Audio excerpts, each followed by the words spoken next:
Hi guys, welcome back to the Creative Corner. We are going to do a book review today and finish off our headband. What I'm going to do during the book review is I'm going to run a lifeline thread through this to take it off the needle. And we are looking at about a foot long here. 15 stitches here. I did up it. I added an extra row towards the top because I'm going to do something. I wanted to make sure that we had a little extra there. And I probably should have done that at the bottom, but I didn't. So and then after I run a lifeline through it, I will fold it like this.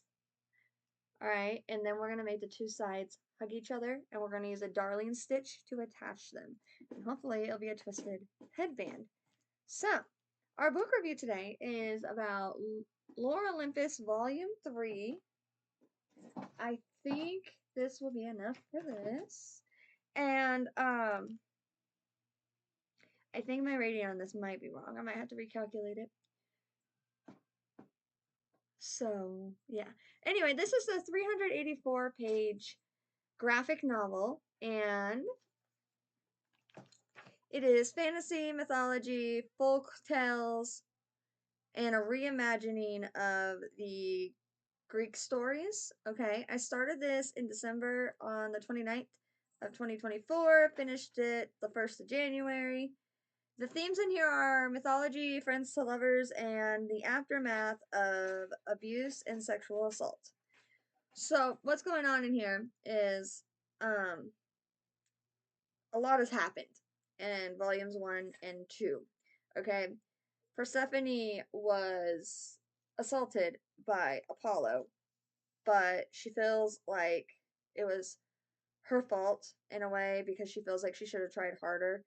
And she hasn't really confronted it yet until this book, and she hasn't told anyone about it. She was going to tell Artemis, but then she felt bad because it was her brother who did it, Artemis's brother, and so she was like, I better not tell her. So she tells the first person in here, alright? She tells Eros, also known as Cupid, god of love, alright? And Eros helps her see that what she went through was not love. It's not how it's supposed to be. He helps her see that that was assault and that no one should have to go through that. All right. So she also has recently gotten a job in the underworld with Hades. She got it via she got it while studying courses. Basically, she's going to college on a scholarship to be a eternal maiden, except for the fact that she did that because she thought it was her only way out, basically. She didn't want to be an eternal maiden, but her mom, Demeter, was overprotective, would not let her leave home, and so Artemis and Hestia and I believe it's Athena. I already messed up my stitch. No, that's right. That's a darling stitch. Um, they offer her a scholarship if she will be an eternal maiden, and Demeter's like, fine, she can accept the scholarship, but only if she stays at home. And then Artemis is like, well, what if she lived with me? I'd be okay with her living with me, and I'm an eternal maiden, so I mean, that'd be fine, right? And so Persephone talks Demeter into it, and this is all in the past, but we find out about it in this book, right? And so she's on this scholarship, and her issue is she's falling in love with Hades, but she thinks Hades is in love with someone else because they're dating, but it's a toxic relationship too, and so it's all very complicated all the way around. Her and Hades do not get anything settled in this book. There are still a couple volumes left to go, but you start seeing Persephone work through some of her trauma from the past. So, I love this series, honestly. It's a fresh take on the old stories and the Greek stories. The time frame in it on this one was a little confusing because I honestly just thought all these stories were taking place in the modern world. Turns out they're not. Turns out the humans are still in ancient Greece, and the Olympians are just ahead of time, and so they're dressed in suits and have full-on CEO businesses. The big three kings all own their own business. Hera's in charge of everyone. All that fun stuff. All right. Ooh, did it work? It worked. It worked. All right. We have one. Now let's see if it fits. And so, the aim of this book, and how well did the author fulfill it? I think it's mainly for entertainment, honestly. Um, you could say that it is about overcoming sexual abuse and spreading your wings, but I honestly think primarily that it is about entertainment. Because I really like this one. For me, I would make it a little bit thinner, but I really like this one. It covers your ears nicely. We're gonna make another one of these. That is really cute. We're gonna make another one. Look at it. Colors, the pattern. And it looks nice because of that. That pattern I found with the darling stitch. Yo, I had been trying to figure out for ages how they did this. And now I know. And it was super easy. It was a lot easier than I thought it would be. So we're gonna make some more of these. So yeah, I'd say this book is primarily for entertainment. It was originally published on Webtoons, but then the author Rachel Smythe turned it into volumes, and the volumes contain several episodes. Okay, like this one starts. Ugh, it's a heavy book, right? And it's very beautiful. The inside's beautiful. The pictures are beautiful. They're super colorful. Like, no joke. It is like gorgeous. And they're expensive, but they're full color graphic novels and they're ginormous, like I said. So, like, volume 3 here starts at. I'm looking for the episode number. Hold on. Episode 49. Volume 3 starts at episode 49. And so there's quite a lot in this book. I would recommend it for anyone who likes graphic novels. I would say YA and higher just because of the assault themes. I have my middle school sister had started reading it in elementary school when she was in 5th grade, and she had some questions about it, but she was right on the edge. So I think she, like 5th grade, maybe if you're ready to have those conversations with them, but definitely more YA themed. I put its vibrant color. There are a lot of time skips in this volume, and it did confuse me. I will tell you that. It was a little hard to keep track of. They go back and forth between the past several times, and I think it was a flashback, maybe. I'm not actually sure of Eros and Psyche's relationship. I'm pretty sure is a flashback, and Aphrodite intervene. That one, I was confused whether it was present tense or not for a while.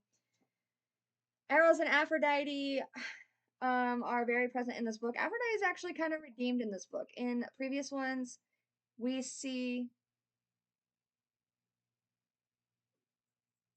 EA just sent me a really weird message, something about participating in something in a code for Dragon Age. I'll check that later. It popped up on the edge, and I have no idea. I've never seen a thing like that on my computer before. Anyway, Aphrodite in the previous volumes, she got really jealous because Hades said that Persephone is more beautiful than her, and Aphrodite is a very jealous woman. And so, because he said that, and she's the goddess of beauty, she roped Eros into drugging Persephone and then making it look like she and Hades had a fling, even though they didn't. And so, she'd kind of been not on my favorite list for a while. But in here, she redeems herself to a degree. She's still very shallow as a character goes, like very superficial, but I mean, she's the goddess of beauty, so that might be intentional. They might just be leaning towards the outside beauty aspect instead of the internal beauty aspect here. She does mention that if Persephone doesn't want to be an eternal maiden, she shouldn't have to be, and she tries to tell her that she can go get her life and do what she wants because she wants Persephone to grow a backbone and stand up for herself. That's basically what Aphrodite wants. And then she finds out about Eros, and you find out that she loves her kids, and she has a lot of kids in this book, and she loves them, and she wants Eros to be happy. And she says that her son, the god of love, was never supposed to experience heartbreak, but he experiences one of the worst kinds of betrayal. Because if you know the story of Psyche, this won't be a spoiler of Psyche and Eros. She tries to kill him, and he gets real, as he should, he gets very sad and depressed about it and leaves her, and he doesn't want to see her again, so he hasn't gone back to their house or anything, but he is madly in love with her. Mint is a jealous little brat, but Theseus is worse, honestly. Mint is a nymph, so is Theseus, and they work for the kings. Mint is dating Hades. Theseus is seeing Zeus. They're not really dating. Theseus wants Zeus to divorce Hera and be with her, and she's really jealous and mad because Mint and Hades are legit in a committed relationship, even though it is kind of toxic because Mint doesn't know how to do committed relationships, and so she keeps standing the poor guy up, and all Hades wants is some love.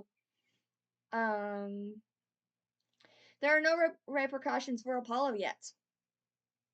I really hope that's coming soon because that happened in Volume 1, the assault, and we're in Volume 3, and so I'm really hoping that Hades finds out soon because I want to see Hades destroy him, honestly. His mom, Apollo's mom, Hera, is kind of on, like, she kind of thinks that maybe Apollo might have done something, but she isn't 100% sure.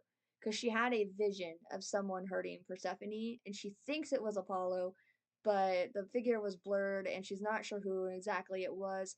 And so she's trying to figure out if it's him, and she asks Zeus if maybe what he thinks of Apollo, if Apollo could do it, and Zeus is like, that's my boy. He is perfect. He's not gonna do anything. And Hera's like, how many times have you cheated on me? How many times have you done stupid crap like this? How many times have you assaulted mortals and people? And so Hera is kind of getting there, and maybe she'll discover it first. I don't know, but we'll hopefully Apollo gets what's coming to him. I'll have to get Volume 4. I have to get the rest of the series, honestly. I love it. Um,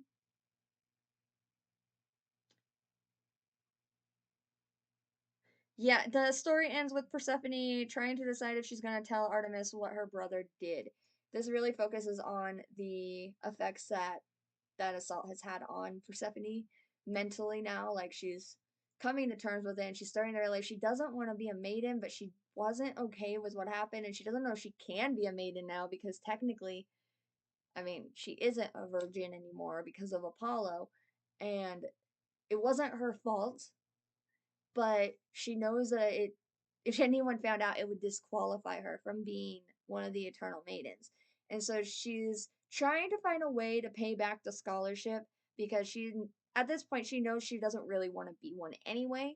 She really likes Hades, but she's got to find a way around it because the scholarship's the only reason she's able to do what she is doing. The only reason she's able to go to college and get her internship at Underworld Inc. and all that. And so it'll be interesting to see where this is going in the future. For enjoyment, I gave it 5. For setting, I gave it 5. For characters, I gave it 5. Writing, I gave it 4. Plot, I gave it 4. And readability, I gave it 4.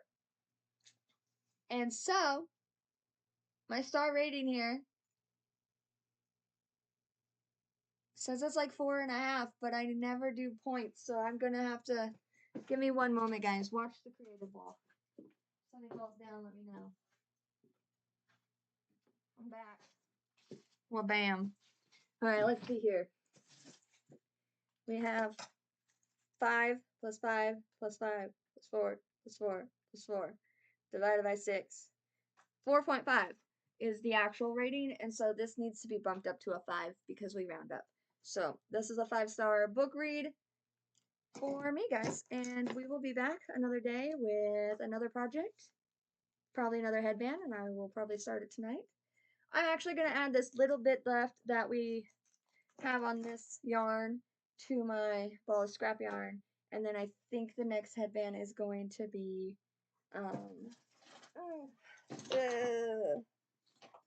come here, make from this. I think that's what we're going to go with. All right. So I hope y'all I hope you guys have a great day, and I hope you're staying warm. And yeah, bye, souls.